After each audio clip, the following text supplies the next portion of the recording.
like this. Well, what is a stair tread? It's the part that you tread on. Aptly named, don't you think? And what I want to do is give you a few kind of neat styles of treads, show you how to replace them, and also give you a few carpentry tips along the way. The first thing to do is show you how to replace an existing tread with the same kind of material. Now what you see here is a 1x12 oak bullnose tread. Now don't let that bullnose scare you. You're not going to have to do that. You can actually buy them that way. Here's one right here. It's the exact same tread, only it's not worn out and cracked. So what I want to do first is remove the old one. Now I would suggest using a rubber mallet, especially if you want to save the tread. You can use a regular hammer if you don't mind beating it up a good bit and then throwing it away. So let's start by taking this one off. You may have to remove some nails. Now when you're removing nails, it's a good idea to have a block of wood handy for leverage. Just put the hammer on the block, comes right out. Now I've got another tip for you. We're using oak. Oak is a very, very hard wood. Position the tread right where you want it. Now you need to pre-drill your holes. If you try to nail into oak, you're going to be in big trouble. But don't pre-drill straight down. Drill at an angle, because we're going to do what's called cross-toe nailing. What do I mean by that? Well, I mean you're going to nail at an angle. Your other nails go in at opposing angles, like this. That's going to hold the tread down firmly. It'll help keep it from squeaking, from cupping or warping, and I think you're going to get a lot more life out of it.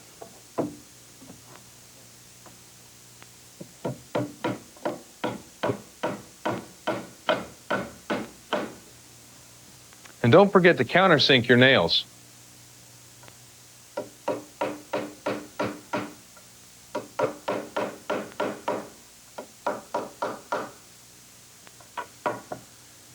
Now, the next tread I want to talk about is pine, which is very, very different from oak. Pine is a soft wood, and it gives much more easily than oak. So if you're going to use pine, you want to make sure and upgrade from a 1x12 to 2x12. You need the extra thickness to support the weight. Another tip, because pine does split easily, is before you nail it in, dull the tip of your nail with a file or a hammer. Yeah, that's right. I said dull the tip of your nail. You'd be surprised how it keeps the wood from splitting.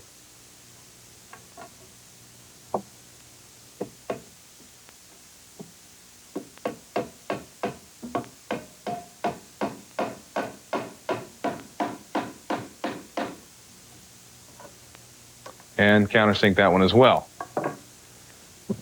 Now, what if you don't want to buy new treads? You've got some old ones that are cupping. Now, cupping means warping at the edges. Now, cupping occurs when you install the tread bark side down. The edges will tend to warp upwards. Well, you don't really need to go out and spend a bunch of money on a new piece of oak. Just use the old one. Get it off of there, but do it very carefully. Once you remove it, simply flip it over and install it upside down. This is going to help the warping smooth out by the weight. Now, again, you're going to have an unfinished side now, so you want to make sure you finish it smooth. I like to use an electric sander. Now start with an 80 grit or medium grit paper, then finish it off with a 120 or a fine grit, and you'll get a very nice smooth finish. Now let's move to something that's even a little bit more fun than that. Now look at this. It's a 2x12 piece of pine with a square edge, and look at what I've done to the edge of it. You can do anything you want, any kind of edge, any kind of fancy shaping. All you really need is a router. Now, if you don't know what a router is, well, this is it. And what it does is you put a bit in there, you see that? And the bits come in lots of different varieties for different shapes. And once you've got the right bit, you ride it along the edge of the wood, and it carves out the shape of the bit. And there are tons of types of bits you can get. There's OGs and roundovers and all kinds of things. As a matter of fact, I use 2 or 3 just to make this one tread. It's a lot of fun. Another tip, while we're still talking about pine, now again, pine splits easily. Now you can dull the nail like I said before, or you can use this. It's called a wax block, and I made this one. It may be a little bit more elaborate than you need, but I've got paraffin in these holes, and the paraffin has an oil base. You can't just use any wax. And when you coat the tip of the nail with the paraffin, it'll help keep your wood from splitting. Now for something really neat, and a little different too. What I did here, instead of starting with the tread itself, I started with the edge of the tread.